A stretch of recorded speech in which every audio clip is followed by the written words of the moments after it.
A grande briga entre os socialistas que amam o CDC.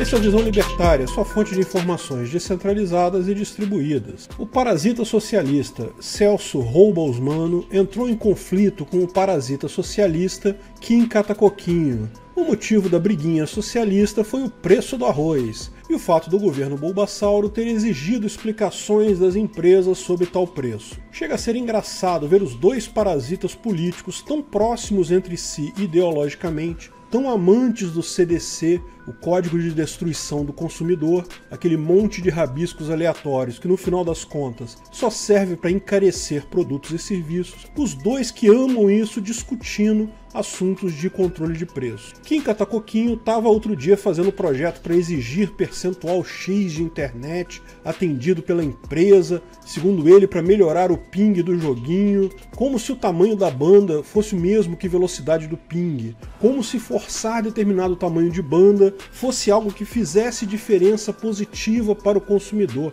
Sim, eu também acho que é escroto empresas venderem um produto dizendo que fornecem, sei lá, 100 GB de internet e no final entregam só 10% disso. Mas não vai ser lei estatal que vai melhorar isso, porque essa lei, no caso, vai encarecer o produto e serviço para atender a qualidade desejada. No final, o consumidor é quem vai ter que pagar mesmo. Mas pior que isso, vai trazer insegurança jurídica e assim aumentar o preço mais um pouquinho além do que já seria encarecido com a melhoria do serviço. O parasita socialista acredita que existe lei boa. Não existe, filho. Toda regra coercitiva imposta em uma relação voluntária vai ser paga pela parte mais fraca, não tem jeito. Nem preciso falar do Celso Roubalsmano. O cara fez toda uma carreira em cima de populismo barato e idiotizante com o CDC. Ele sozinho com as besteiras dele deve ter sido responsável por vários pontos de aumento de preço no IPCA lá em São Paulo. Dois socialistas burros pra cacete, parasitas, discutindo um assunto. O resultado é o esperado, nenhum dos dois tem razão.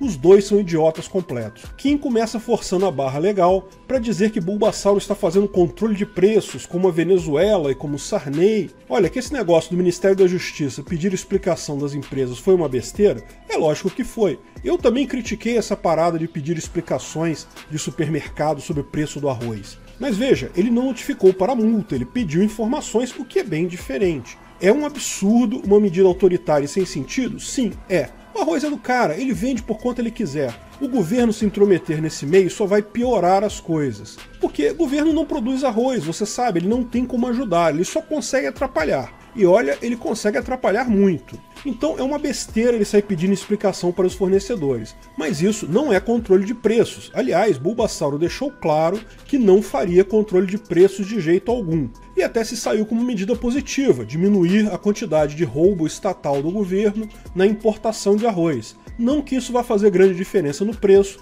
mas governo roubar menos um pouquinho é sempre positivo. Então a crítica de Catacoquinho foi uma bosta azeda completa. Só demonstra a capacidade nula de raciocínio dele, ou a capacidade dele de político parasita de distorcer qualquer assunto para o ponto que seja conveniente à sua política. Kim Catacoquinho estava claramente errado, claramente falou merda. Mas a merda que ele disse é só um peido seco perto da caganeira intergaláctica armagedônica de merda, a catarata do Iguaçu das caganeiras, o meteoro de bosta azeda cagado pela boca do Celso Roubalsmano. Ele começa a baboseira dele de forma muito prudente e sofisticada com o clássico "você não entende os procedimentos do varejo", inferindo que ele, Roubalsmano, um parasita político almofadinha prudente e sofisticado, que jamais fez absolutamente nada de positivo na vida, entendesse alguma coisa de procedimento de pessoas que trabalham realmente, ou de qualquer outra coisa, diga-se de passagem. Político parasita entende de roubar outras pessoas com impostos e enganar os bovinos gadosos para eles não ficarem muito putas com esse roubo. Nesse quesito, tanto Roubalsmano quanto Catacoquinho são doutores PhD, eu não me atreveria a discutir com eles nesse quesito porque eles são sumidades. Mas qualquer coisa fora disso, todo político é só um idiota retardado ladrão. Então não, Roubalsmano, você não entende patavinas de procedimentos do varejo ou de qualquer outra coisa que seja não seja roubar as pessoas. O cara segue a linha socialista batida pra cacete de dizer que o arroz é um problema porque o pobre não pode pagar X reais no arroz. Já começa ele cagando pra lógica e jogando na emoção, mostrando aquilo que eu falei que ele entende mesmo, como parecer bonito para o gado eleitoral. Sim, o fato de existir escassez de produtos, e escassez é uma realidade no mundo, e dessa forma as coisas terem preço, você precisar se esforçar para obter as coisas, é uma realidade da vida. Agora, o que ele faz, essa conexão do lado sentimental, de dizer que eu sou como uma dona de casa que não consegue comprar arroz, não resolve problema algum, a não ser o problema do roubo humano, de conseguir votos para se eleger e assim poder roubar todas as pessoas.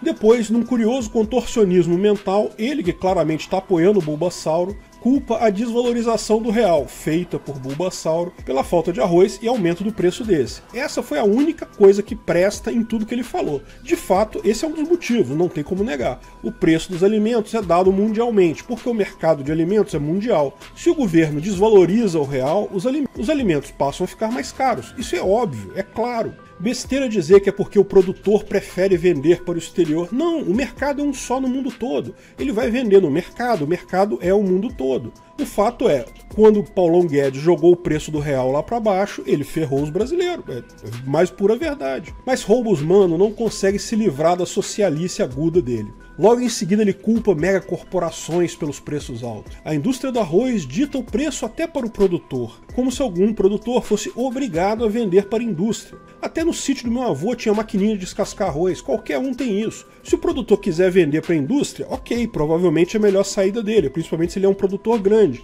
Mas ele vende no mercado, para quem ele quiser, ele não é obrigado a vender para ninguém. O fato é que, provavelmente, é a melhor saída para ele vender para a indústria, mas isso não é uma verdade absoluta, não há coação aí. Ninguém obriga ele a vender para a indústria. E a grande indústria do arroz pode até ser poucas indústrias, mas não é uma só, principalmente se você considerar que é um mercado mundial, são indústrias do mundo todo. Mesmo aí tem competição, se uma indústria do arroz quer comprar do produtor por valores muito baixos, é só ele vender para outra indústria que oferece mais, ou exportar o produto. Não existe reserva de mercados em alimentos, porque alimentos não só são um mercado mundial, como tem ampla substituição. Veja, até o consumidor no final, se o arroz está muito caro, o pessoal vai comprar macarrão, porra. Macarrão com feijão, delícia. Ou mandioca, outro alimento qualquer. É impossível fazer cartel num mercado com tão poucas barreiras de entrada como é o mercado de alimentos. Os únicos lugares em que se forma cartel é onde o governo resolve intervir usando a força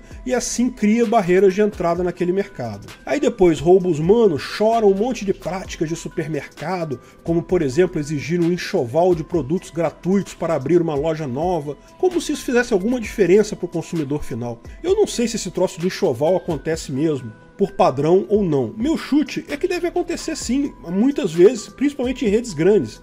Mas isso faz zero diferença no preço final. Que diabos isso muda para o consumidor final? O consumidor vai ver o preço na prateleira, ele compra ou não. Essa é a beleza do cálculo econômico, o motivo pelo qual, matematicamente, Mises provou que o socialismo não funciona. Essa visão dele, de que você precisa controlar toda a cadeia até o final, o que é justo, o que é injusto, essa é a grande falha do socialismo. No capitalismo, no livre mercado, você só precisa considerar os preços finais e escolher o que você vai comprar. Esse cálculo qualquer pessoa consegue fazer. Agora, o cálculo de julgar o que são boas práticas, o que são más práticas em toda a cadeia, ninguém consegue ver. E é isso que leva à falha do socialismo toda vez que ele é tentado. Planejamento central nenhum consegue garantir um resultado adequado. Se esse arranjo entre produtor, distribuidor e supermercado traz preços mais caros, o consumidor pode se livrar disso comprando em outro supermercado menor que não tem a tal prática. Se tal arranjo traz preços mais baratos no final, ótimo, o consumidor só tem a ganhar com isso. Eu fico imaginando que esse deve ser um arranjo campeão. Se é usado direto no mercado de alimentos, um mercado com tão poucas barreiras de entrada, isso só pode significar que é um arranjo positivo no final das contas. No final, eu tenho certeza que supermercado de esquina não tem isso não. Vai ao supermercado de esquina fazer, me dá um enxoval novo aí de produtos de graça pra mim. O nego não vai fazer isso pra ele. Então, se esse arranjo for ruim, o consumidor vai conseguir comprar mais barato nesses. O fato é que, se é um arranjo entre indústrias, distribuidores e supermercados, é um arranjo voluntário. Da mesma forma que a indústria ter repositórios para colocar produtos na prateleira, é um arranjo deles, ninguém está obrigando ninguém a nada. No final, o mercado se regula. Se fosse uma exigência absurda para uma das partes, ela pararia de fazer negócio com a outra parte. Não há diferença para o consumidor final nesse monte de besteiras que o parasita político falou que querendo dar uma de sabichão. Porque, lembra, ali é tudo voluntário, as pessoas fazem negócio com quem quiserem fazer. Agora, existe uma entidade nessa coisa toda que usa violência contra as demais. Sim, o governo. A máfia estatal, vocês parasitas políticos idiotas. Se tem uma coisa que é imposto à força, com ameaça de uso de violência, são essas leis idiotas paridas por vocês. E, como é de se esperar, essas leis sempre acabam piorando a situação para todo mundo, o CDC torna as coisas mais caras para o consumidor, torna os mercados menores e mais arriscados para os produtores.